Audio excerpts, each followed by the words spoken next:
যেদিন অ্যারেস্ট করবে সেদিনকে দেখবেন তামাশা খেলা দিও। যেদিন অ্যারেস্ট হলো এই অস্তিত্বে রক্ত এই বাংলায় রাখবো না।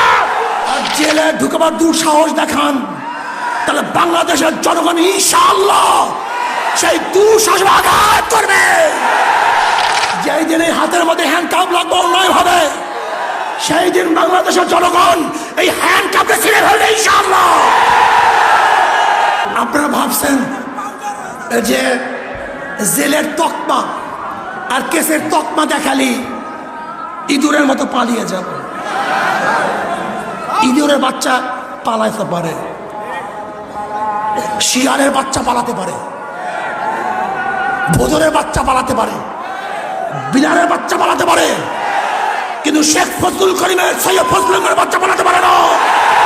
সৈয়দ শাহের সন্তান পালাতে পারে না, ওমরের সন্তান পালাতে পারে না, আবু বকরের সন্তান পালাতে পারে না। মারা যাব, শির উঁচা করে মরবো। শুধু তাই নয়, আমি আপনাদের প্রশ্ন করতে চাই, শেখ সাহেবের জানাজায় কে কে ছিলেন? তার জানাজায় কে উপস্থিত হয়েছিলেন? তার জানাজা কে দিয়েছিল? এই দালালের গোষ্ঠী একটাও ছিল না। ওরা গদি দিয়ে ব্যস্ত ছিল, ওরা গদির ভাগাভাগিতে লিপ্ত ছিল, কিন্তু আলেম ওলামাই তার জন্য দোয়া করেছিলেন। যাই হোক, শেখ সাহেবের চামড়া দিয়ে ঢুকঢুকি কে বানিয়েছিল এদেশের মানুষ জানে না। শেখ সাহেবের চামড়া দিয়া কারা জুতা বানাইতে চাইছিল এদেশের মানুষ জানে না। শেখ সাহেব মারা যাওয়ার পরে বাংলার ফেরাউন মারা গেছে এই ঘোষণা কে দিয়েছিল? কোনো আলেম দেয় নাই, কোনো মৌলবী দেয় নাই, কোনো ইসলাম প্রেমিকরা দেয় নাই, তোদের মতো দালালরা দিয়েছে, তোদের মতো নাস্তিকরা দিয়েছে। আমার কথাবার্তা পরিষ্কার।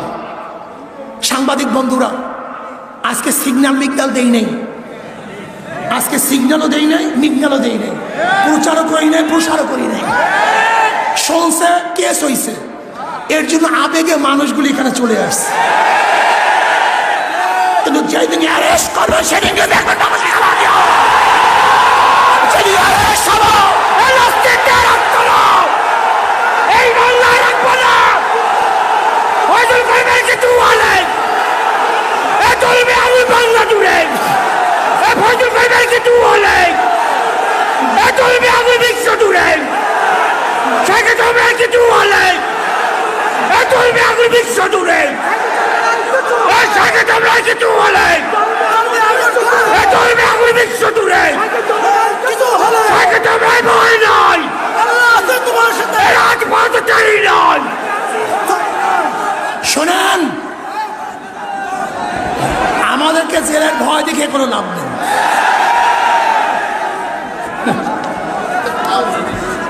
লাভ নেই, কোনো লাভ নেই। কেন? এরা আত্মজীবন পড়েছে, সাহস হয়েছে, জীবনে বহু জেল কেটেছেন, কথা ঠিক না? এই জেলের টেলের কেসের মেসের ভয় দেখে আমাদেরকে লাভ নাই।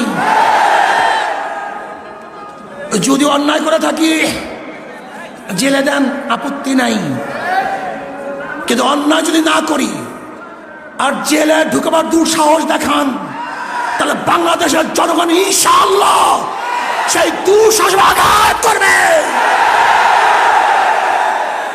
আঘাত করবে ইনশাআল্লাহ।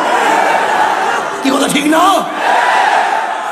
যেই দিন এই হাতের মধ্যে হ্যান্ডকাপ লাগবে অন্যায় হবে সেই দিন বাংলাদেশের জনগণ এই হ্যান্ডকাপকে ছিঁড়ে ফেলবে ইনশাআল্লাহ।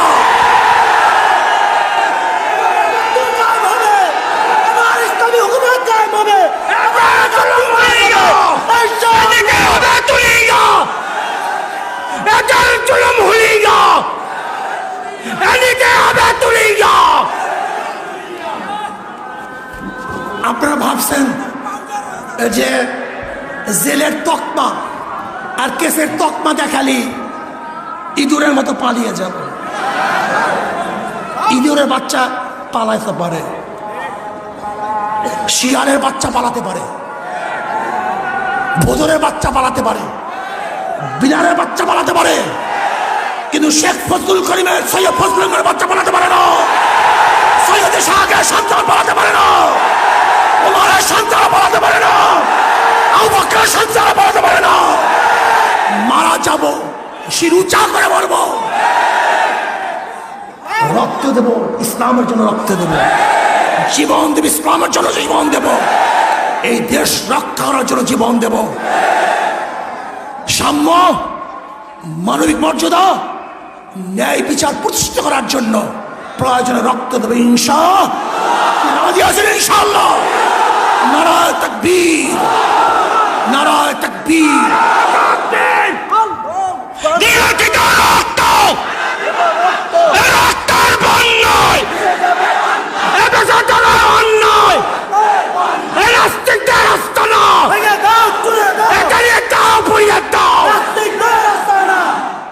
যারা আমাদেরকে জেলে দেখার ভয় দেখান, শেখ সাহেবের শেষ কথা বলি, শেষ করব। একদিন সকালে আমিও রেনু বিছানায় বসে গল্প করছিলাম। আর একটা কথা বললেই না বললেই নয়, খুব গুরুত্বপূর্ণ কথা। আজকে আপনারা শেখ সাহেবকে মোহাব্বত করেন, আমি তাদেরকে প্রশ্ন করতে চাই, বলেন তো শেখ সাহেব বিবাহ করেছিলেন কত বছর বয়সে? 12-13 তার বয়স ছিল। কত বছর বলেন? বলেন তো। রেনু ফজিলাতুন্নেসা তার স্ত্রী, তার তখন বয়স ছিল কত? 3 বছর। কত বছর? জোরে বলেন। তখন তার বয়স ছিল 3 বছর। তার বাবা মারা যায় 5 বছরে, তার মা মারা যায় 5 বছরে। 7 বছরে তার দাদা মারা যায়। 7 বছরে তিনি তার ঘরে চলে আসেন। আমি প্রশ্ন করতে চাই, যারা শেখ সাহেবকে মোহাব্বত করেন, আজকে থেকে সংসদে বিল উত্থাপন করেন, যেমন শেখ সাহেব বিবাহ করেছিল 12-13 বছর বয়সে। আমাদেরকে আইন পাশ করতে হবে, আমরা 12-13 বছর বয়স বিবাহ করব। আজকে আইন পাশ করতে হবে, রেনু বিবি যেরকম বিবাহ হয়েছিল 3 বছর বয়সে, আমাদের মেয়েদেরকেও 3 বছর বয়সে বিবাহ দিতে হবে। এইটা তো শেখ সাহেবের মোহাব্বত নাকি? মোহাব্বত করো না? একদিন সকালে আমিও রেনু বিছানায় বসে গল্প করছিলাম। হাসুও কামা নিচে খেলছিল। হাসু মাঝে মাঝে খেলা ফেলে আমার কাছে আসে, আর আব্বা আব্বা বলে ডাকে। কামাল চেয়ে থাকে। এক সময় কামাল হাসুরিকে বলছে, হাসু আপা, তোমার আব্বাকে কি আমি একটু আব্বা বলি? আমি আর রেনু দুজনেই শুনলাম। আস্তে আস্তে বিছানা থেকে উঠে যে ওকে কোলে নিয়ে বললাম, আমিও তোমার আব্বা। কামাল আমার কাছে আসতে চাইতো না, আজ গলা ধরে পড়েই রইল। বুঝতে পারলাম এখন আর ও সহ্য করতে পারছে না। নিজের ছেলে অনেক দিন না দেখলে ভুলে যায়। আমি যখন জেলে যাই তখন ওর বয়স মাত্র কয়েক মাস। রাজনৈতিক কারণে, শোনেন, রাজনৈতিক কারণে একজনকে বিনা বিচারে বন্দি করে রাখা আর তার আত্মীয় স্বজন ছেলে মেয়েদের কাছ থেকে দূরে রাখা যে কত বড় জঘন্য কাজ, তা কে বুঝবে? মানুষ স্বার্থের জন্য অন্ধ হয়ে যায়। আমিও শেখ হাসিনা সরকারকে বলবো, আপনিও স্বার্থের জন্য অন্ধ হয়ে যায়েন না। হবে না।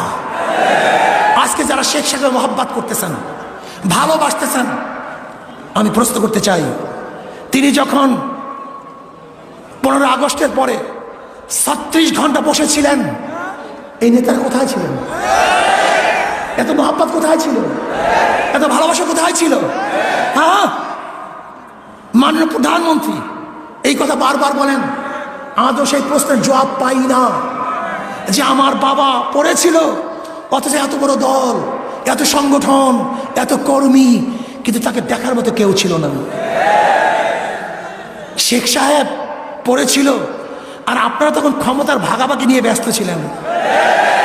মুস্তাক সাহেবের মন্ত্রিসভায় কে কে ছিলেন এদেশের মানুষ জানে না? এদের মানুষ দেখে নাই? ট্যাঙ্কির উপরে কি নাচানাচি করেছিল ইতিহাস কেউ জানে না? শেখ সাহেবের চামড়া দিয়ে ঢুকঢুকি কে বানিয়েছিল এদেশের মানুষ জানে না? শেখ সাহেবের চামড়া দিয়া কারা জুতা বানাইতে চাইছিল এদেশের মানুষ জানে না? শেখ সাহেব মারা যাওয়ার পরে বাংলার ফেরাউন মারা গেছে, এই ঘোষণা কে দিয়েছিল? কোন আলেম দেয় নাই, কোন মৌলবী দেয় নাই, কোন ইসলাম প্রেমিকরা দেয় নাই, তোদের মতো দালালরা দিয়েছে, তোদের মতো নাস্তিকরা দিয়েছে। আমাকে এবং আমাদের সবাইকে এই স্বাধীনতা পালন করার তৌফিক দান করেন। আমার জন্য দোয়া চাই, আমিও দোয়া করি। সজাগ থাকতে হবে, চৌকান্না থাকতে হবে। ডাক পড়ার সাথে সাথে গোটা বাংলাদেশকে অবরুদ্ধ করতে হবে।